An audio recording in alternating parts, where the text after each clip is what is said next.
Pangalawang Samuel, Kapitulo 20. Ang paghimagsik ni Seba.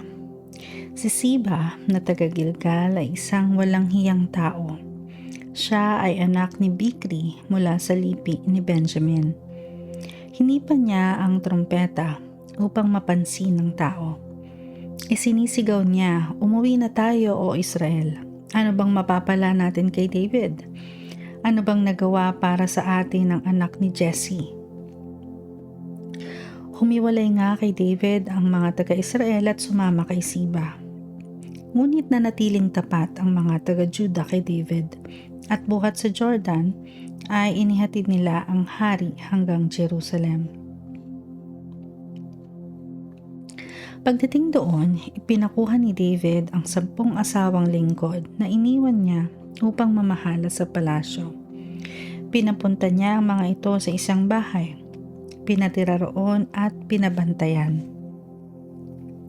Pinadadalhan niya ang mga ito ng kanilang mga pangangailangan, ngunit hindi na sila muling sinipingan. Kaya't namuhay silang parang mga byuda hanggang sa sila'y mamatay. Tinawag ng hari si Amasa at sinabi, "Tipunin mo ang mga kalalakihan ng Juda at dalhin mo sila rito sa loob ng 3 araw." Sinikap ni Amasa ang sundin ang utos ng hari, ngunit hindi niya naiharap dito ang mga kalalakihan ng Juda sa loob ng takdang panahon. Dahil dito, tinawag ni David si Abisai. Sinabi niya, "Mas malaking gulo ang idudulot ni Seba kaysa kay Absalom. Kaya't isama mo ang aking mga tauhan at habulin ninyo siya. Baka may masakop siyang lungsod na may kuta at hindi na natin siya mahuli." Sumama nga kay Abisai si Joab at ang mga tauhan niya, gayon din ang mga Peliteo at Kereteo upang tugisin si Seba na anak ni Bikri. Pagsapit nila sa may malaking bato sa Gibeon, sinalubong sila ni Amasa. Suot noon ni Joab ang kanyang kasuotang pandigma at may dala siyang espada na nakapit sa kanyang sinturon. Habang papalapit siya, nalaglag ang kanyang espada. Sinabi niya, "Kamusta ka, kapatid ko?" Sabay hawak ng kanang kamay sa balbas ni Amasa upang ito'y hagkan. Hindi napapansin ni Amasa ang espadang hawak ni Joab at sa kabilang kamay. Kaya't sinaksak siya nito sa tiyan. Lumuwa sa lupa ang bituka niya at namatay agad sa saksak na iyon. Nagpatuloy ang magkapatid na Joab at Abisai sa kanilang pagtugis kay Seba.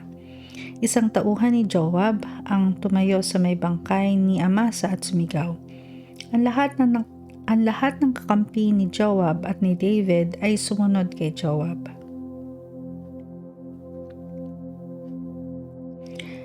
Nakabulagta sa gitna ng lansangan ang bangkay ni Amasa, naliligo sa sariling dugo. Kaya lahat ng makakita rito ay napapahinto. Nang mapuna ito ng isang tauhan ni Joab, hinila niya ang bangkay at inilayo sa daan, saka tinakpan ng damit. Nang maalis ang bangkay sa gitna ng daan, lahat ay sumunod kay Joab upang tugisin si Siba.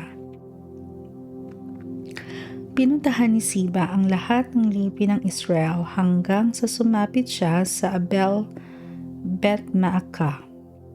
Lahat ng angka ni Bikri ay nagkaisang sumunod sa kanya na pumasok sa lungsod. Nalaman iyon ng mga tauhan ni Joab, kaya't kinubkob nila ang lungsod.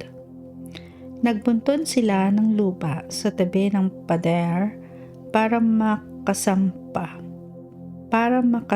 roon habang pinababagsak ng iba ang pader ng lungsod. Ngunit isang matalinong babae ang nangahas tumayo sa isang mataas na lugar sa pader at roon ay nanawagan. Makinig kayo, makinig kayo. Sabihin ninyo kay Joab na pumarito. Gusto ko sana siyang makausap. Paglapit ni Joab, tinanong siya ng babae, "Kayo po ba si Joab?" "Ako nga," sagot nito. "Pakinggan po ninyo ang aking sasabihin," sabi ng babae. "Sige, nakikinig ako," wika naman ni Joab. "Noong araw," sabi ng babae, "mayroon pong ganitong kasabihan. Magtanong ka sa lungsod ng Abel at ganoon nga ang ginagawa ng mga tao noon upang malutas ang kanilang suliranin. Sa buong Israel, ang lungsod pong ito ay may tuturing na pinakatahimik at tapat. Siya'y tulad ng isang mapag-arugang ina sa Israel. Bakit gusto ninyo itong gibain? Bakit ninyo wawasakin ang lungsod na ipinamana ni Yahweh?" "Hindi ko gagawin yan," wika ni Joab. "Hindi namin gustong wasakin ang inyong lungsod. Wala iyon sa plano namin. Hinahanap lang namin si Siba na naghihimagsik laban kay Haring David. Siya ay anak ni Bikri na taga-bulubundukin ng Ephraim. Isuko ninyo siya at iiwan namin ang lungsod." Sinabi ng babae, "Kung ganoon, ihahagis namin sa iyo ang kanyang ulo mula sa pader." Pumasok siya sa kabayanan at palibhasa'y matalino, sumang-ayon sa kanya ang mga taong bayan sa kanyang pinabalak. Pinugutan nila ng ulo si Siba at inahagis ito kay Joab. Hinipan naman ni Joab ang trompeta kaya't ang lungsod ay iniwan na ng kanyang mga kawal at sila'y nagsiuwian na. Si Joab na may bumalik sa Jerusalem at nagpunta sa hari.